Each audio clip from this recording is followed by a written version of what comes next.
Islam sering didefinisikan sebagai wahyu yang diturunkan kepada Nabi Muhammad SAW sebagai pedoman kebahagiaan hidup di dunia dan akhirat. Islam adalah agama yang ajaran-ajarannya diwahyukan Allah kepada masyarakat melalui Nabi Muhammad SAW sebagai Rasul. Secara bahasa, Islam bermakna penyerahan diri, artinya, seorang Muslim adalah orang yang harus tunduk kepada Allah dan ketentuannya. Sementara itu, secara teologis, Islam adalah sistem nilai dan ajaran yang bersifat ilahiyah. Agama Islam pertama kali muncul di wilayah Arab, yakni tahun 610 Masehi yang ditandai dengan diterimanya wahyu Al-Quran yang pertama di Mekah oleh Nabi Muhammad SAW. Untuk mengetahui latar belakang lahirnya Islam, ketahui lebih dulu kondisi Mekah, yang merupakan tempat kelahiran agama yang mulia ini yaitu agama Islam. Diketahui bahwa dulu Mekah berada di pinggiran gurun pasir yang sangat luas dan dihuni oleh penduduk yang disebut Baduy. Oleh sebab itu, penduduk Mekah dan sekitarnya dikenal dengan nama suku Baduy yang tinggal menetap di dekat oasis, daerah subur. Meskipun sejak dulu Mekah sudah ramai dikunjungi pedagang, tetapi organisasi negara, birokrasi, atau tentara masih belum ada. Satu-satunya lembaga pemerintahan yang sudah terbentuk di Mekah adalah Senat, yang terdiri dari wakil-wakil suku. Kondisi sosial di Mekah pada masa itu juga terbilang belum teratur. Maka dari itu, masyarakat pra-Islam di Mekah disebut dengan masyarakat jahiliyah. Jahiliyah adalah konsep dalam agama Islam yang menunjukkan masa di mana penduduk Mekah berada dalam ketidaktahuan atau bodoh.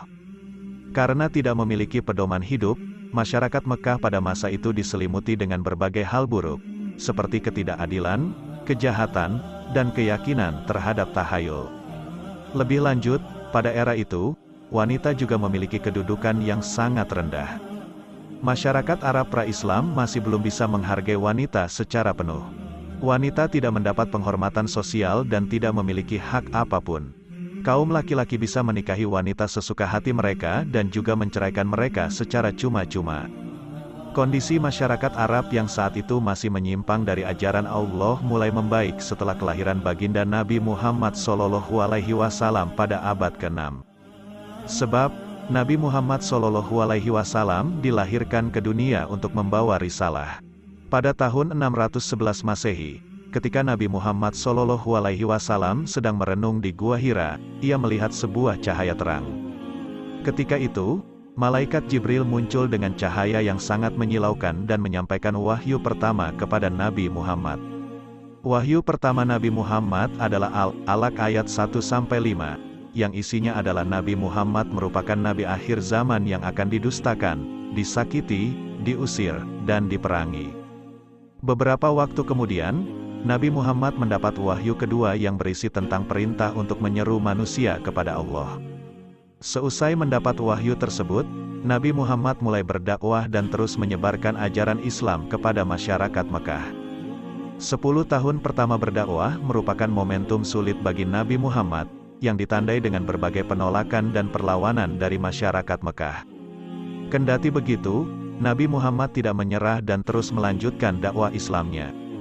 Nabi Muhammad SAW berjuang di Mekah, menyebarkan pesan Allah dan mengumpulkan sekelompok kecil pengikut. Awalnya, Nabi Muhammad menyebarkan ajaran Islam secara diam-diam di lingkungannya sendiri.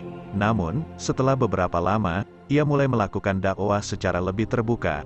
Pada akhirnya, agama Islam pun mulai menyebar ke daerah-daerah lain, termasuk Indonesia. Ada yang menyebutkan bahwa Islam masuk ke Indonesia pada abad ke-7, ada pula yang meyakini pada abad ke-13.